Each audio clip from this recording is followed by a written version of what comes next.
Hello and welcome to Vikings Territory Breakdown. I'm Joe Oberly, senior writer at VikingsTerritory.com and PurplePTSD.com. And I'm with Mark Craig. He's the Vikings writer, NFL insider, and Hall of Fame selector for the Star Tribune and StarTribune.com. We're here each week to talk to you about the Vikings and what's going on with them. And we're moving ever close to the draft. So I wanted to, it seems like maybe a little bit under the radar.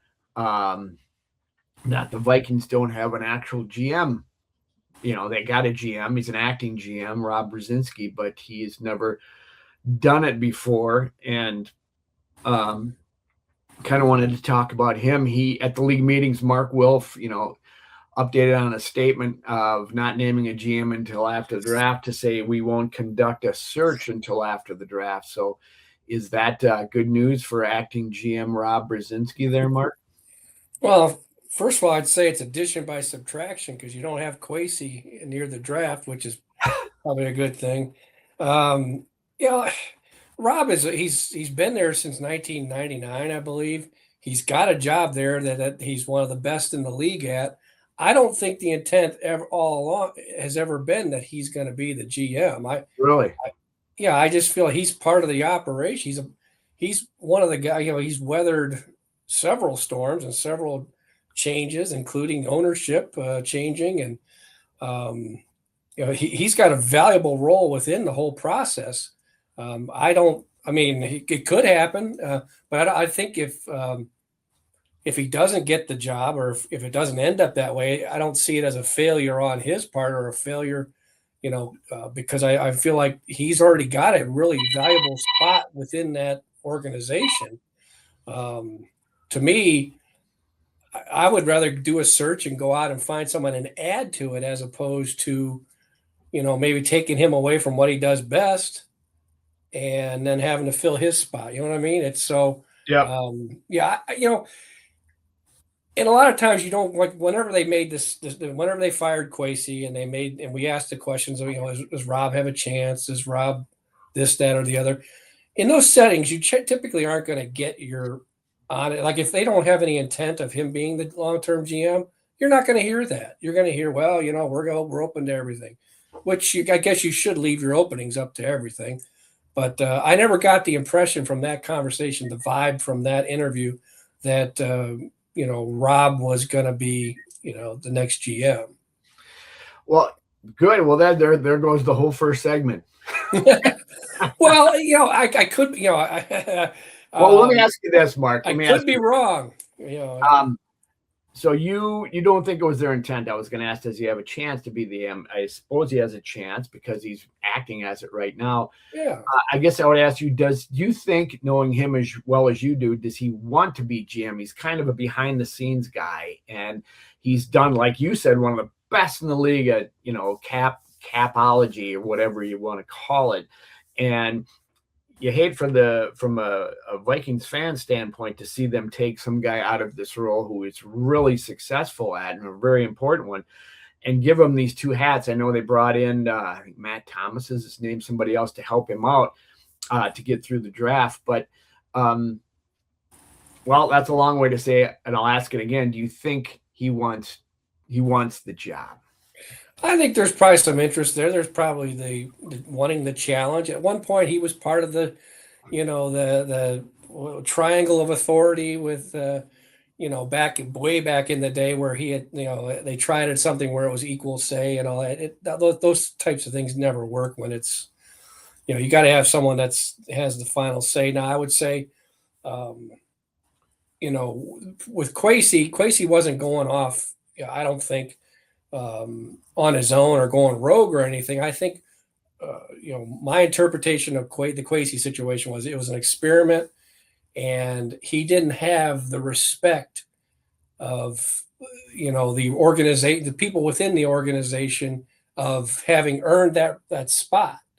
And that's not against these people. These are lifelong scouts and lifelong coaches and lifelong NFL people. And leading them is a guy who's standing up there saying, hey, almost like it's just like it's a little toy that he's going to play with for a while. And that's just my interpretation of, So Mark, that almost sounds like that monkey ball or Moneyball movie where they bring in the guy from well, Cleveland. yeah, Yeah, and it and didn't work, old and it, guy. and it didn't work. It didn't Oh, work. yeah, it did work for Well, them. for them, Yeah, to me, analytics and baseball, analytics and fun. I'm not an expert on analytics and baseball for sure, football, um, but the the pool of information in baseball is a lot grander than football is. So I don't know. I'm not saying that analytics is bad. I'm just saying that analytics has its place, but it's not at the top of the food chain. And the yeah. Vikings, found that out the hard way. Whenever, not saying every draft pick was bad, but whenever your team gets to the point where it's depleted of the young, draftable draft talent, and other teams are having people in not just the first round, second round, third round, fourth round, all these making all these picks, and you're competing with these people, and you're trying to compete with them with 34-year-old players that you went out and overspent to, that's unsustainable. So they, whether it's Rob, whether it's a true football scout guy, I think it's going to be more of the traditional football scout guy. It's going to be more of the way Green Bay does it, or the way that Seattle does it, or whenever they were going up with Quasey and Ryan Poles with Chicago, it was kind of the difference in hiring what you're looking for. Analytics, more of a scout, football guy. I think you're going to see a football guy. You're going to see a guy that's probably been a scout, and he cut his teeth as the way that they do in Green Bay or Seattle. Well, That's just my feeling. that makes sense because Rob is not an analytics guy, but he's a cap guy, and he's not a football guy. I wanted to ask. I mean, can you do it like that, where you have this cap guy kind of running the personnel part of it and making final decisions, but he's fed a lot of information from a hopefully decent scouting department and the guys who are very, very, I think, certain that they know what they want in Flores and Kevin O'Connell. Can this and Rob oversees it? Is that a blueprint that can work for this? Can you think that's Well, Rob's much more than just a cap guy. Rob is a respected voice in the room guy, a Mhm. respected person around the league guy, a But guy certainly that's scouting a guy a, a guy that's learned from scouting departments and been with the Vikings since '99. He was with the Dolphins before that. He's a calm head. Whereas I'm not saying that Quasey wasn't a calm head, but whenever you're in a discussion and you're in a discussion trying to split hairs over guys at different positions, and you got the offensive guys coming at you, or defensive guys coming at you. You got O'Connell's voice, you got Flores's voice, you have your analytics people. You need someone that when he speaks, the rest of the room's going to respect it. And I don't think Quasey had that. Yeah. So back to your original point, they've done addition by subtraction with this move, but um, I guess my concern is that he doesn't have that experience scouting. So I wonder how good at evaluating players he is.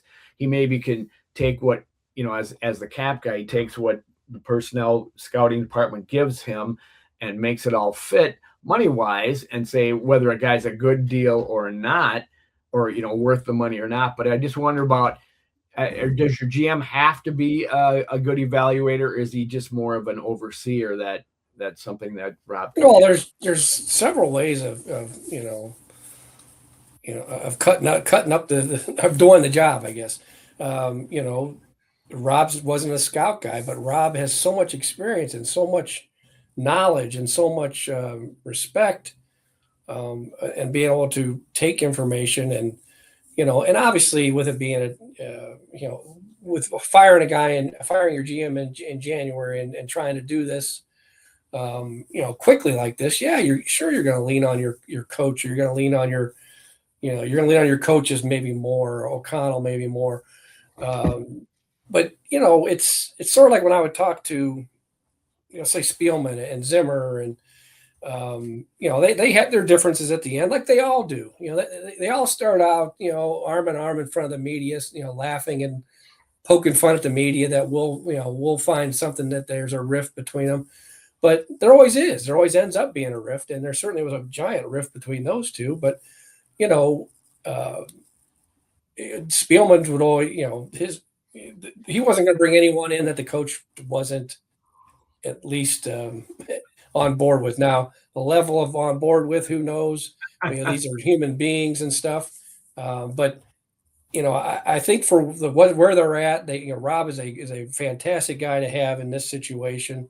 Going forward long term, I don't think I think he's going to kind of settle back into the background, and they'll probably get and I feel like it's an attractive job, which is why the Wilfs, they do their due diligence. They do it after the season. They stick to that. They stick to that patience. But in this case, I think they erred in that patience because they were out of the playoffs. They played 5 games, I think, even though they finished with a 9-8 record. And this was, we look back through time, this will be remembered as one of O'Connell's winning seasons.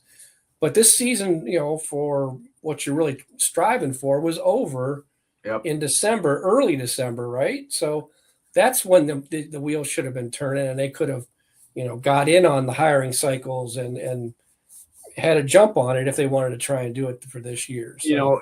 The closer we get to the draft, and the more I look at this, when I was okay with it originally, because I like Rob, and I think he's a very capable guy. But the closer I get, it's like this is just a typical Vikings draft thing. By the time they missed their time to make a pick for Kevin Williams and had to get him a couple slots later or something because they were asleep at the wheel. And here's just another one that they took so long with this, but maybe it won't hurt him. Let's play devil's advocate here. If you look at what Mark Wilf said, and then what he said later was, we're not going to announce until after the draft. Now he says they won't conduct a search until after the draft. Does that mean that this is potentially a trial run for Rob? Is this his interview? Because you can't judge your draft until, when they walk. This isn't Draft Day, that movie where there's only there's only one round, and they walk off arm in arm, and they're all happy after, and everything's been determined that they made the right decision 5 minutes later, and then the credits roll. We won't know if Rob did it, or it's not just Rob, but if this group this year did a fantastic job, a terrible job. Now, if he, I don't know, maybe like with Kwesi, and Kwesi explained that 2022 is, he felt like he needed to swing for the fences because that's what the organization needed at that time, and that was the biggest miss in draft history for this team, probably.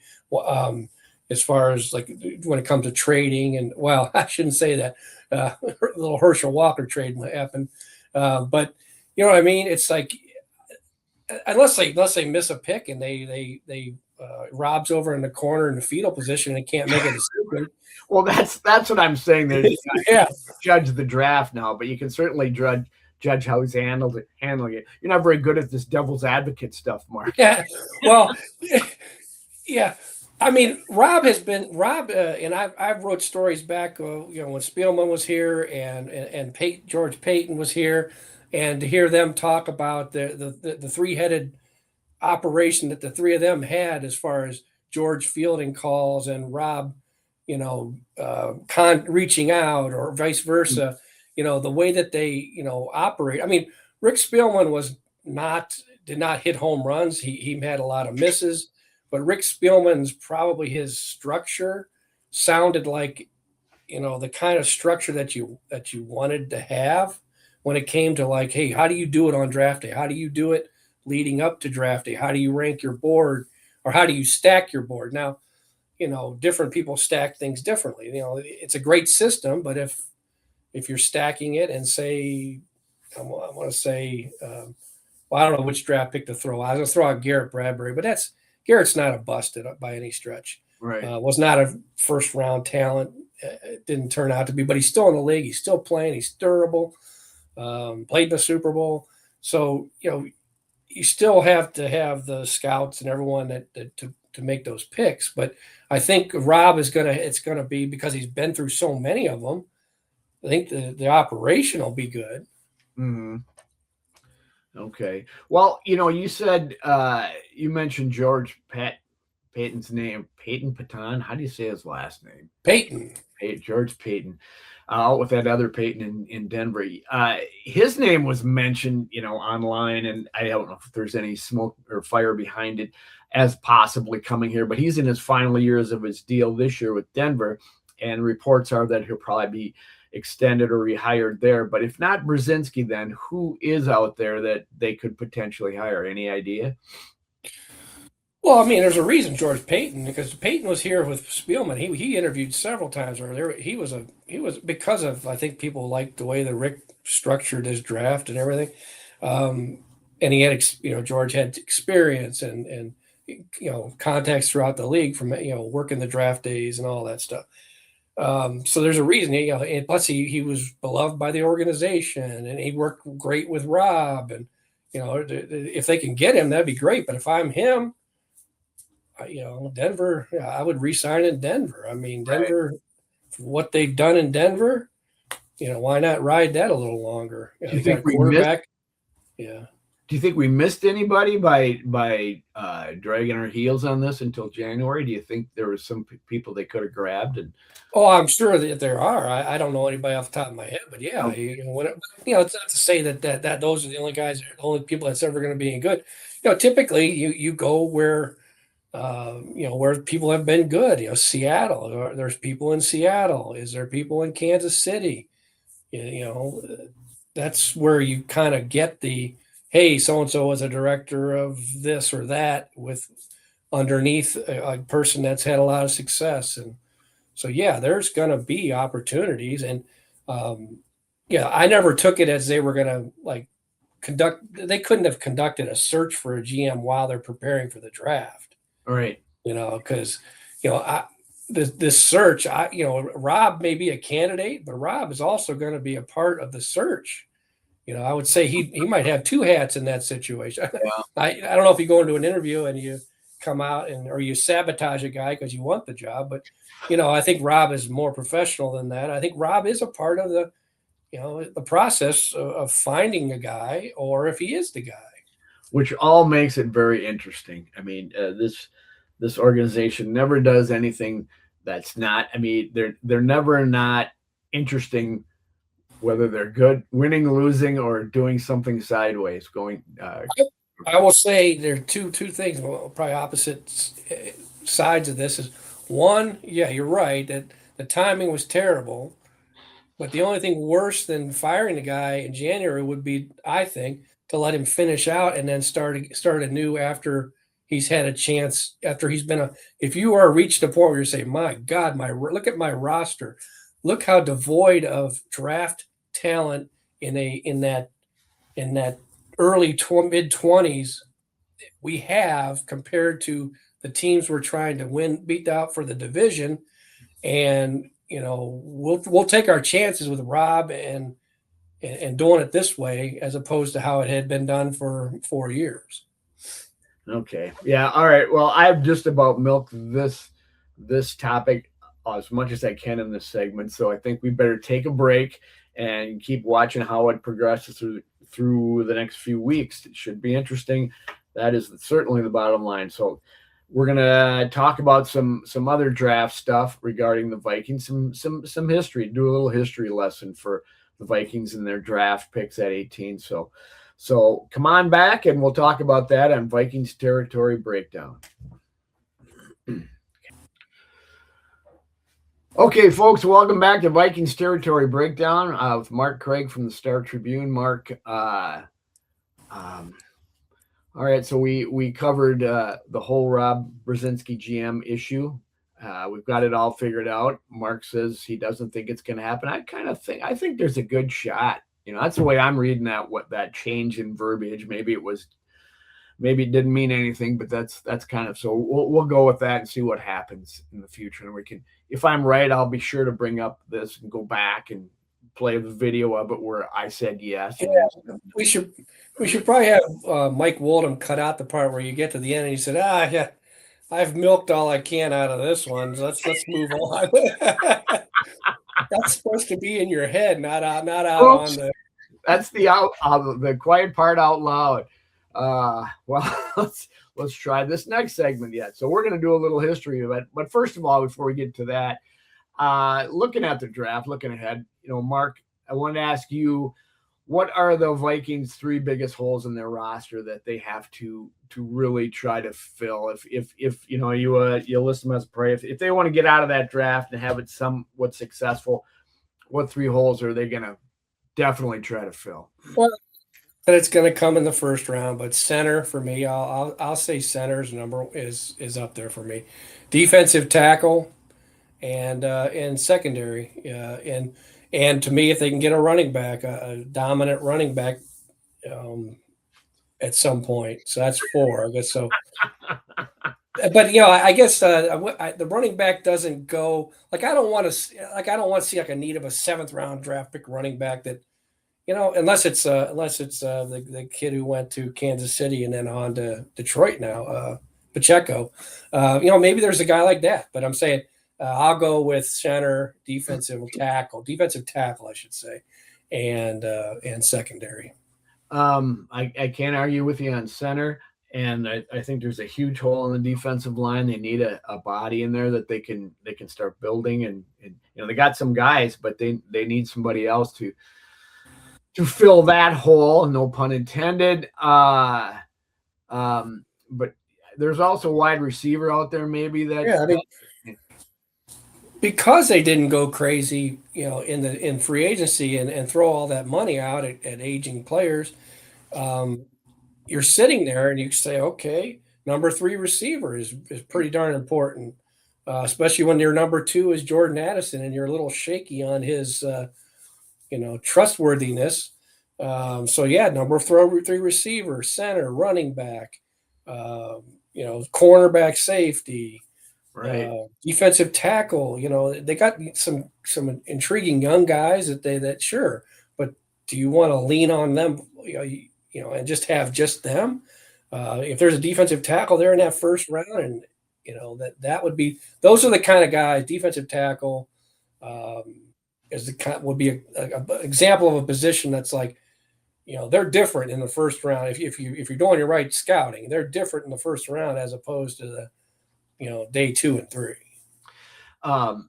Yeah, I think I might have said this last week, but I'll say it again. The Vikings have enough holes that they can go best player available and fill a hole probably. Exactly. Yeah, I think that's the free agency, fills holes, but it also sometimes creates the illusion that you filled a hole. Last year, it was a complete mirage in a lot of ways. Center, defensive tackle. We thought that their defensive line was set for the next couple of years, or at least solid for that 1 year. It wasn't what they paid for. So no. And that happens a lot in free agency. Okay, let's go on the other side of the coin. Where are they solid at the three deepest spots that they really don't have to focus on in this draft? And if the best player available comes in one of those positions, what are they going to do? But anyway, what would you say are the three deepest spots in the roster? We'll switch it up. I'm sorry, what did you say? I said you go first and I'll tell you if you're fit. Well, I didn't even I took a half a day to write this question, Mark. So you don't have three. I would say quarterback. Well, yes, exactly. I was going to say I was going to wonder if you had quarterback one. The irony of this is, this is a team that's starving for quarterback play, and quarterback is the last thing they need in the draft. Right. You might although edge rusher, they don't need an edge rusher per se. Well, but then you got the whole thing with Grenard, and if there's a possibility there, but you could say that if all is well with Grenard, which when they want money and they don't get the money, it's not all well. Mm-hmm. So, possibly, edge rusher would be toward the bottom, I would say. So quarterback, edge rusher, because also you have Van Ginkel's injury last year. Dallas Turner's coming on, but do you have enough there? I'd say compared to a lot of teams, they're pretty good. So that's two. What about tight end? Kicker. You don't need kicker. Kicker, yes. They're deep at kicker. They're rock solid at kicker. Unless Will Riker gets hurt again and misses time like he did his rookie. Yeah, you don't keep a spare one of those laying around. You have to trust the street for if you get hurt there. But what other positions? Tight end. Tight end. But for me, tight end is they drafted Bartholomew last year, but he's a late round pick. TJ, they're giving him but they basically gave him a pay cut, but then let him get into free agency earlier. He's at this point, I would say, he can be productive, but in this, with JJ in the last couple of years, he's not been productive. He's not been worth what they're paying him. That's alarming, So I could see tight end as a need, but not as high as the ones we listed. There's not a lot. There's not a lot where I wouldn't put running back in that situation. They got three of them, but if there's a better one, go for it. Yeah. What about offensive tackle or guard? Offensive tackle would, I don't see it as a first round pick, but Darisaw, he misses 7 games and he plays 10 games and he leaves early in 5 of them.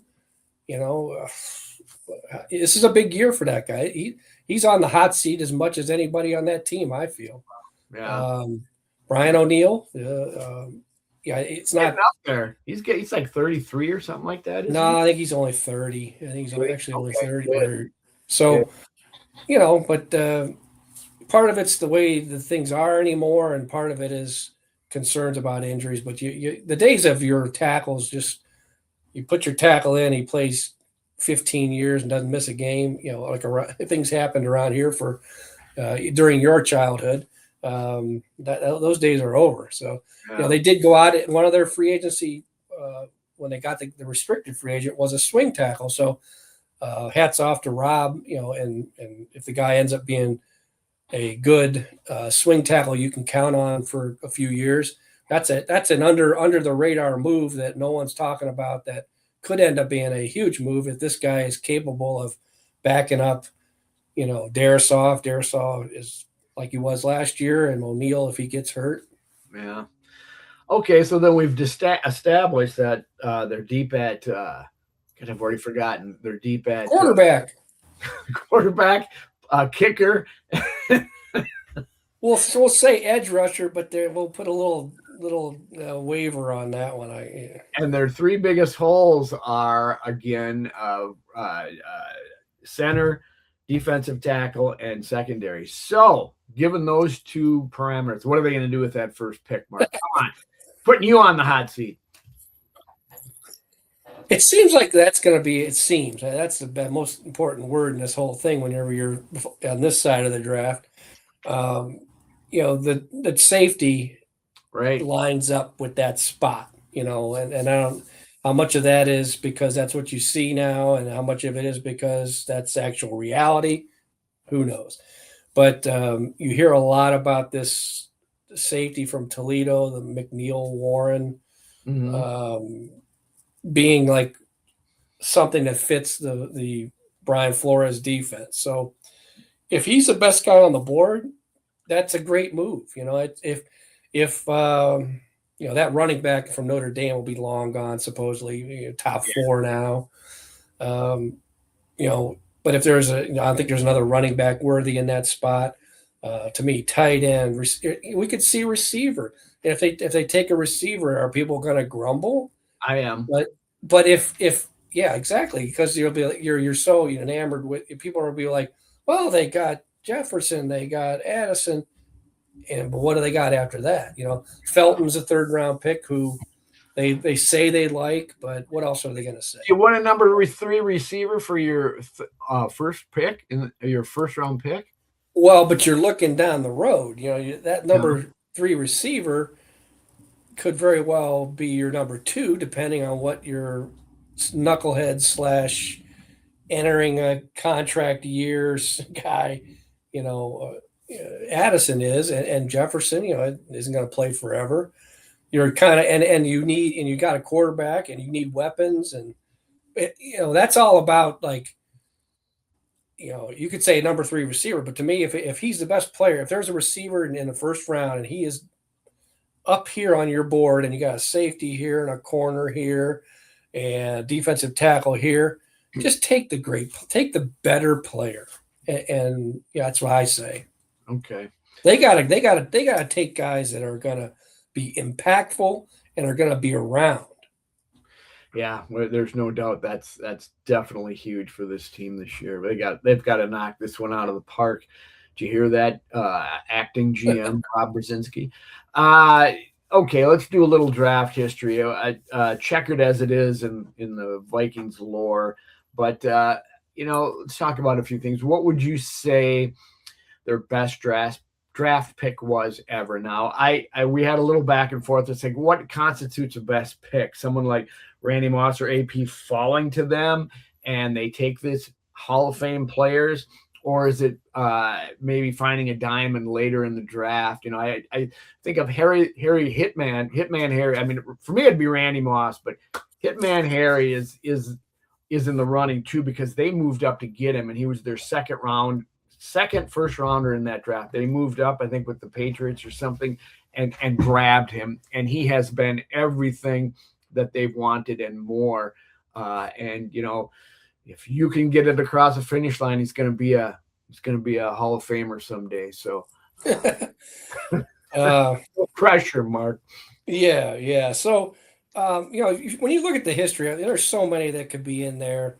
Randy obviously fell to 21. Basically the entire league regretted not taking him. Not only is he a Hall of Famer, he's a Hall of Famer of Hall of Famers.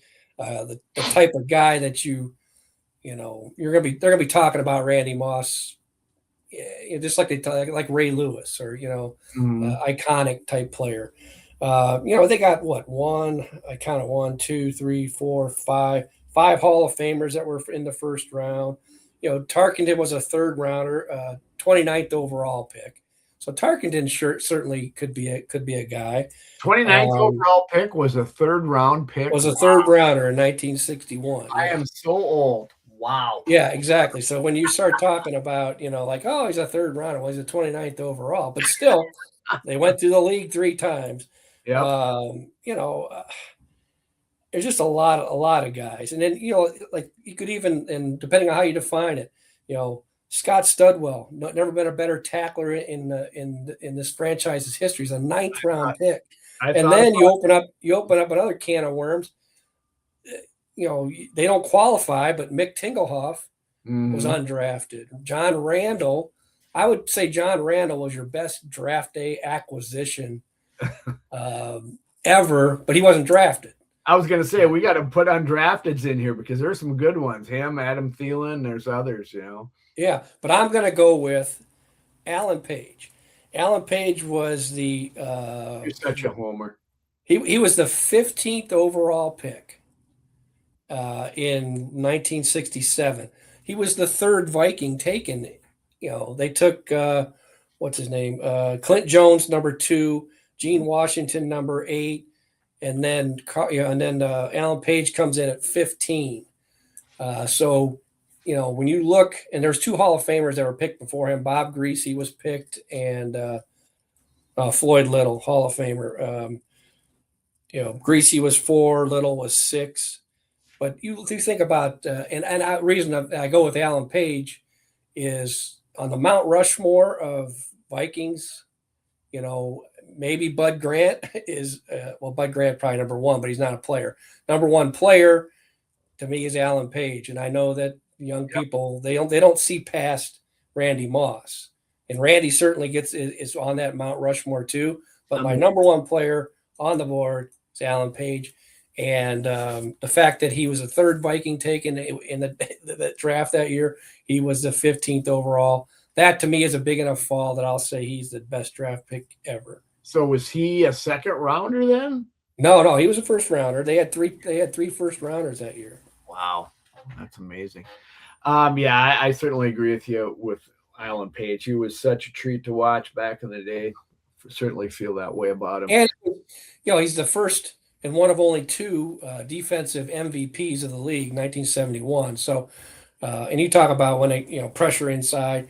You talk about redefine. I mean, Randy certainly took his position and redefined it in a lot of ways, and they created defenses to stop him or try to stop him.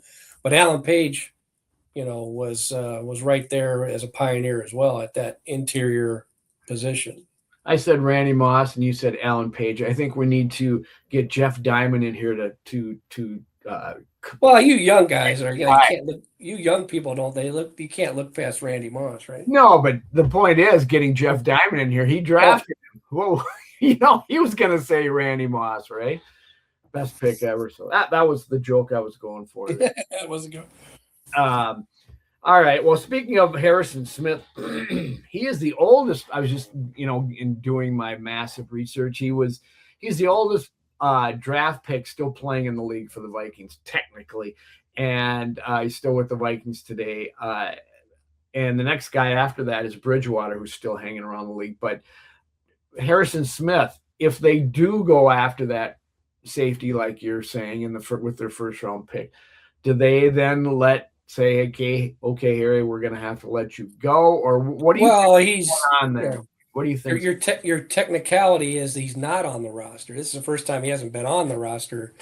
He is on the roster. He's not. He hasn't retired. Well, no, but he's not having. He doesn't have a contract either. So, I think he's still. I don't know if they draft a safety. If they draft a safety, I would say that's kind of what part of the whole process of this is. What are they going to come out of the draft with?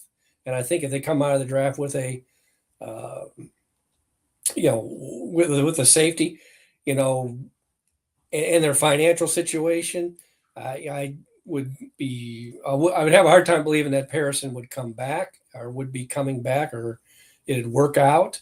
But then again, you could say, hey, Harrison, you show the rookie a year, or something like that. But it would have to be an extremely team-friendly contract, I would believe, at that point.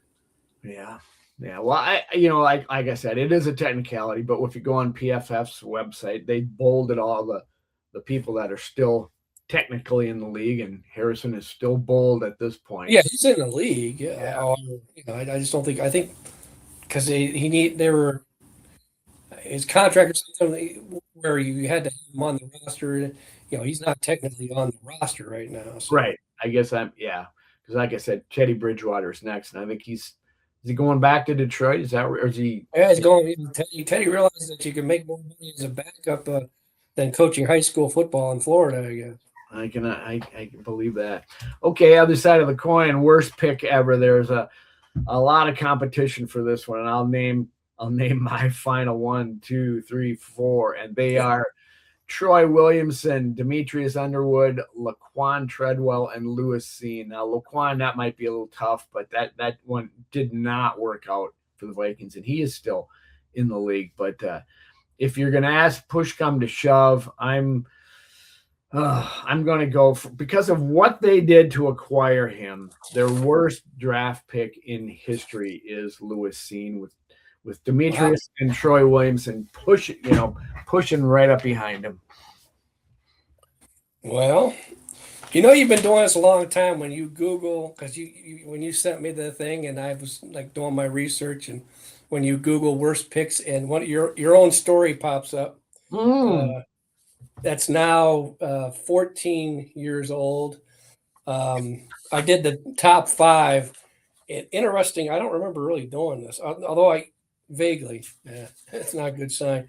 No. My number 2 was the first round picks from 1990 to 92 because they didn't have those picks because they traded them for Herschel Walker. So if you want to get technical, the worst draft picks, first rounds in Vikings history are the 3 that they peed away on Herschel Walker. So that was my number 2, but my number 1, or I'll go through the others. Number 5 was Jim Dunaway, That's back in 63 when they were competing with the AFL. In 63, they picked a defensive tackle, Jim Dunaway, number one, and a Hall of Famer in the second round, but he ended up being Bobby Bell, played for the Chiefs. So you had that whole era where you're taking guys that never played for you at all. And there was another guy named Jack Snow. This would be in your wheelhouse, 1965. You remember Jack Snow? Played out in L.A., didn't he? Yeah, he wanted no part. He was an actor. He went on to become an actor. I think he went to Notre Dame as a receiver. He was more of the sunshine and that type of guy. So he's like, I'm not playing. I'm not going. You know, it might be God's country to you, but to someone like that, it was God's forsaken country. His last name is Snow. What's his name? I know. Is it short for Snowflake, Mark? Is it short for Snowflake? Yeah, exactly. He was a pre-snowflake. But when you really go when you peel away the onion on that one, they did get a guy named Gary Larson in return. Gary Larson has spent a year out there backing up the fearsome foursome. Comes over, is part of the Purple People Eaters. Not the most celebrated, but so at least they did something with that. With that capital and got Gary Larson. So it's a long way of saying my number one is Demetrius Underwood. When you take a guy in 1999, they took Dante. I think Dante was 11. Demetrius Underwood was the second pick of theirs in the first round. Yep. Whenever it's a first round pick, it's modern. That's a modern era. So it's not like the AFL and all this stuff. So it's a first round pick, modern era, and he shows up for one practice and he's gone, and he ends up only playing 15 games in the league, for the Cowboys in 2000, and then he's out. Yeah. That to me is the biggest swing and a miss by far. I still can't believe you didn't mention Williamson, because for us Vikings fans, that was the worst. That was a Randy Moss replacement. I had him and Rasmus James as a tie for 3, just because of that was sold as, hey, we traded Randy Moss, but we got a guy who can blow the top off of defense. He can just blow the top off. He's got so much speed, but he couldn't catch the ball. And you're right. I mean, it certainly is up there. Yeah. I would put him. I mean, Lewis Cine was more of a mistake on the person they're all a mistake on the person who took him, but even a bigger mistake on Kwesi than Lewis Cine, because they had the opportunity to take 20 people between who they were and where they ended up. Just a shame. That one, for all parts of it, is number one for me. But we've got I've got to go. We've got to take a break, because I got to go check the bylaws to see if of this podcast, to see if Mark can use draft picks that weren't even on the team as the first draft. I don't know if you can. I'm just kidding. But let's take what they produced. Yeah, here we go. Let's take a quick break. We'll be back with more on the Vikings territory breakdown. Okay, folks, welcome back to Vikings territory with Mark Craig from Star Tribune. Mark took a look around the history of the 18th pick, and first we looked at it at number 18 in franchise history. We have had the 18th overall pick 3 times, and in 2019 they took Garrett Bradbury. In 2005 they took Erasmus James, and in 1994 they took Dwayne Washington. What are your thoughts on that little bit of history there? Wow, that's kind of the good, bad. There's no real great. There's Dwayne Washington, I remember as being a fairly decent player. He was around for a while. He was around. Garrett Bradbury, probably not as bad as we will remember. Certainly not as good as being worth the 18th overall pick. Erasmus James was a disaster. Kind of new from he didn't have what it took to be an NFL player, from I don't know, just there was just being around him, being around how he was with the locker room. He just I don't know who. He had a decent college career, but that was a just a what a way to totally completely botch that draft because you had to. I mean, someone gave you. I mean, Randy, had been in the league a while. Had been in the league for 7 years. Was it Mm-hmm. eight seasons, I believe? And someone gave you the seventh overall pick. Granted, you'd like to have Randy, keep him, but if you're going to get rid of him, and someone gives you the seventh overall pick, I mean, if they had needed a quarterback, that maybe they had two shots at Aaron Rodgers. Now, granted, it was a bad typical Vikings luck. Dante's coming off a year where he was almost the MVP, so he didn't need a. Here's what I'm talking about. Right. Needs and wants and needs and best player. They had two swings at Aaron Rodgers and didn't even sniff him either time. And then that next year, Dante got hurt that season, right? Right, and then Dante gets hurt, and that later that fall, Dante gets hurt, and Oh, I misery of being believe a Vikings fan. never played again. Yeah. Okay, so how about spreading or broadening it out to around the league? I got a list of some notable picks at 18 around the league, just to get an idea of where we were at, or could possibly be at. 2024, Amarius Mims, offensive tackle for the Bengals. 2023, Jack Campbell, linebacker for the Lions. 21, Jalen Phillips, defensive end for the Dolphins. 2018, Jair Alexander went to the Packers. Ryan Kelly, a center for the Colts. There's a name that's familiar, was in 2016 at number 18. 2015, Marcus Peters, cornerback for the Chiefs. 2010, Marquise Pouncey is a center for the Steelers. Joe Flacco in 2008 was quarterback for the Baltimore Ravens. 1980, Art Monk, wide receiver for the Washington. In 1964, Paul Krause was drafted by a different team, but he became a Viking, right? Because he wasn't. That's not a bad 18th overall pick, Paul Krause. Hall of Fame. In two teams, Halls of Fame, in the Hall of Fame. That's a good one. I would say, hearing all those names, Jack Campbell jumps out to me because that was the year that everyone, I mean, almost universal, because I ended up writing about how I thought it was, good. It was like a throwback. That's when, Campbell Dan Campbell comes in and the new GM had been there, I think, a year or whatever.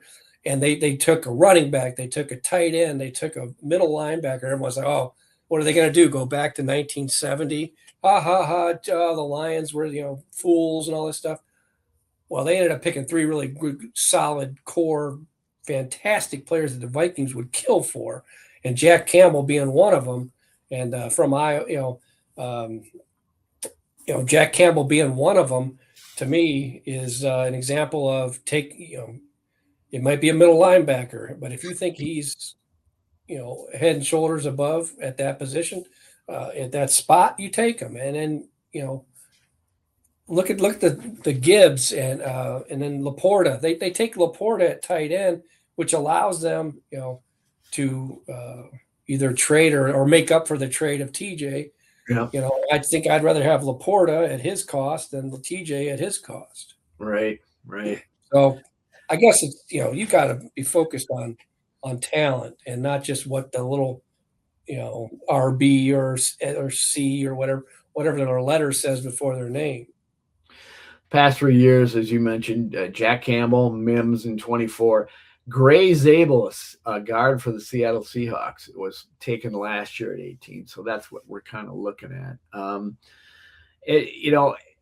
Finally, they say, and you said it earlier, it takes 3 years to evaluate a draft. So we decided to look back at the 23 draft, 2023, and see exactly what the Vikings did and should have done. Here's what we did in 2023. First overall pick for they had was Jordan Addison, still on the team, performing well, starting, has been on the field. He's been positively a great player for the team, just what they needed, sitting across from Justin Jefferson. The In the third round, they took Mekhi Blackman.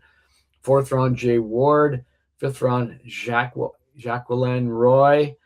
Fifth round, Jaron Hall, who's I don't think he's in the league anymore, and another fifth rounder, Dwayne McBride. Not I'd say that's got to be a miss. Well, where's McBride? I thought he was later.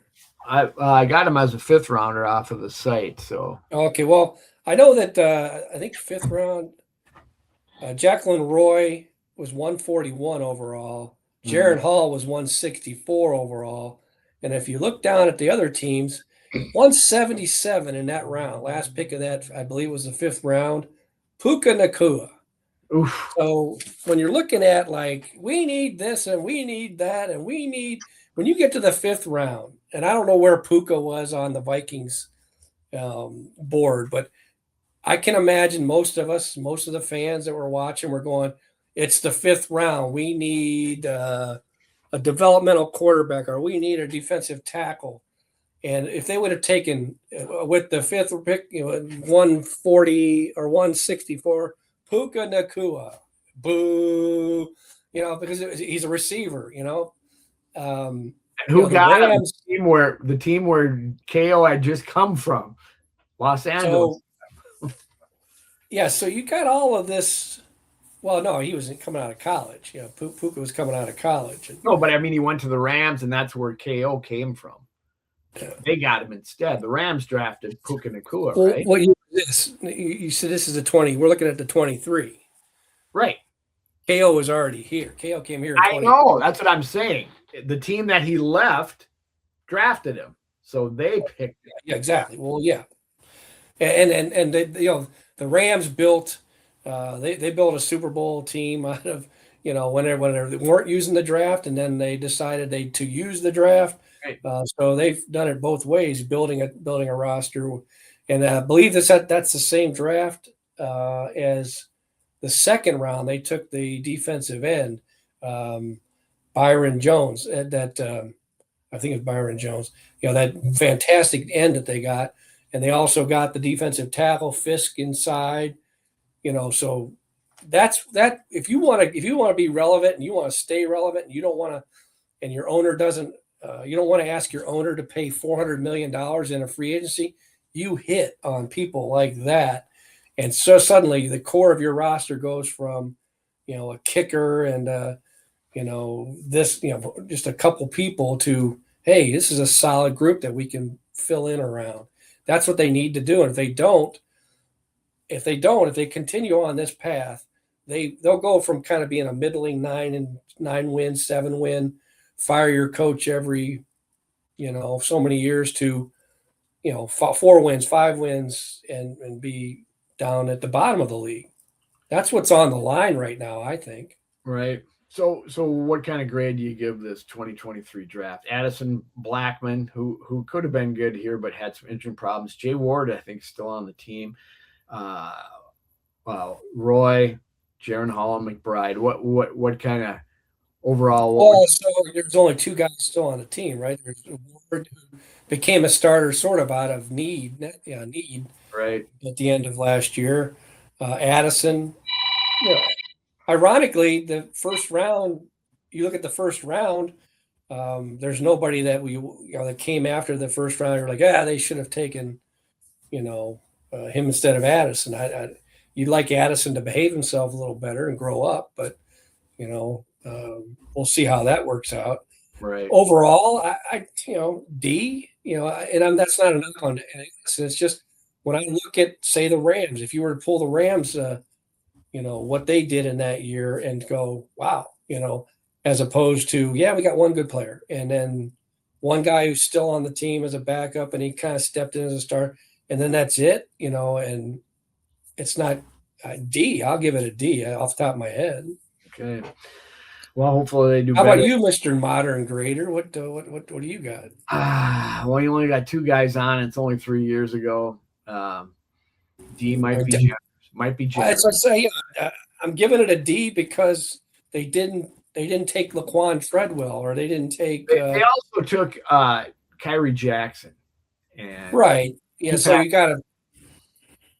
So I guess I'll give him a D, because obviously it's a Not a lot. tragedy. That's beyond football tragedy. That's Yeah, what a shame. So yeah, it really was. And they had high hopes for him for sure. So that a D might be a little strong. I'll go D plus just for the heck of it. But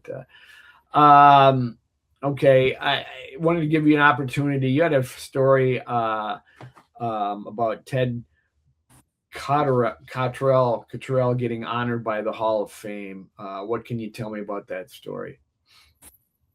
they do like an awards of excellence. It's every June. They do it for assistant coaches, like trainers, team doctors, different things like that. And he's one of three that's getting honored in June. And I hadn't talked to Ted in over, well, I led the story with, I hadn't talked to him. So he was a defensive coordinator of the Chargers on that day at the Metrodome when Adrian Peterson, in his 8th NFL game, a force of nature that's unto itself, goes out there, and Ted's got injuries on the defensive line. He's got injuries at linebacker, and by the time he gets to the halftime, he's got injuries at all three levels: secondary, linebacker, defensive line. Adrian had 43 yards in the first half. That's, people forget, just a 43-yard game. And at the second half, he runs for 253 yards and 3 touchdowns on 17 carries. And that's a 15-yard average per carry. Now, that's an interesting way to start for a story when a guy is being honored by the Hall of Fame. But my point was, was kind of a low point for this guy. And I say that, he had more good days than bad days. But I remember talking to Ted, and Ted, had worked for the Vikings as defensive coordinator. He's the reason Pat Williams ended up going from Buffalo, where Ted was, to Minnesota and having a fantastic Pro Bowl career for the Vikings.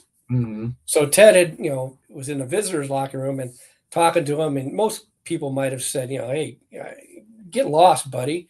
We just got stomped. And so Ted, we're talking, and Ted, he's down obviously, and we finish up, and he starts walking, and he's going the wrong way because he's on the other side. He's going to the team bus, and he's walking, and I say, hey, Ted, you're going the wrong way. So he shakes his head. He comes back, and he puts his arm on my shoulder, and he goes, it's been that kind of day. Yeah.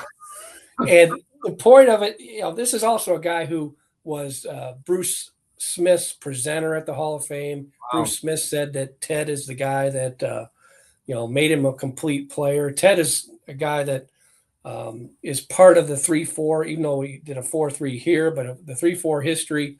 He did some things with the nose tackle that people weren't doing.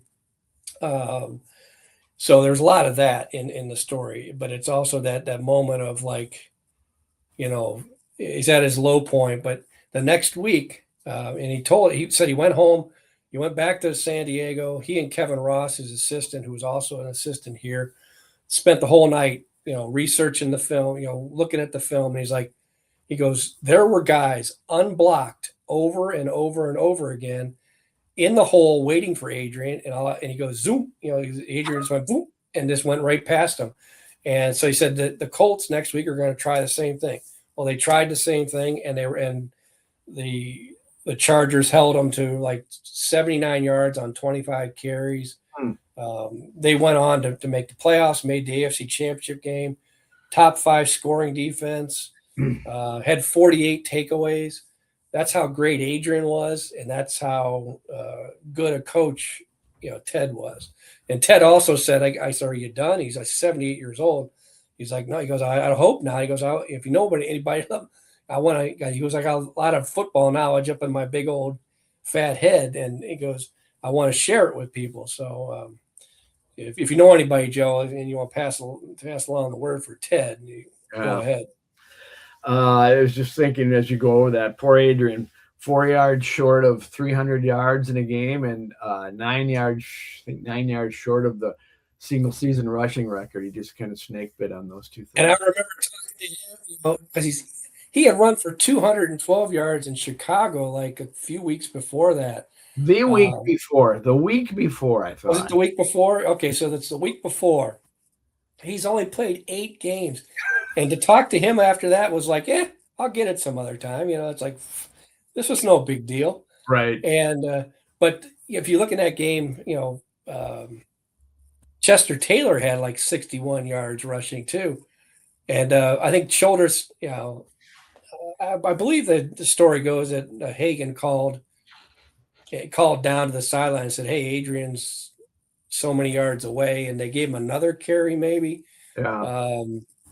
But yeah, it's you think about it, could have been, and nobody's come, as far as I know, has come close to it No. since. So then, and I don't know.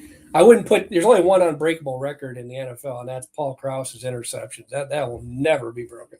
Right. But Adrian's could be, and never probably will be. Okay. Well, that then let's oh, I don't have a good segue. The hell with it. I just have one more question for you. You got to have a prediction segment. So, who you got to win the Masters, Mark?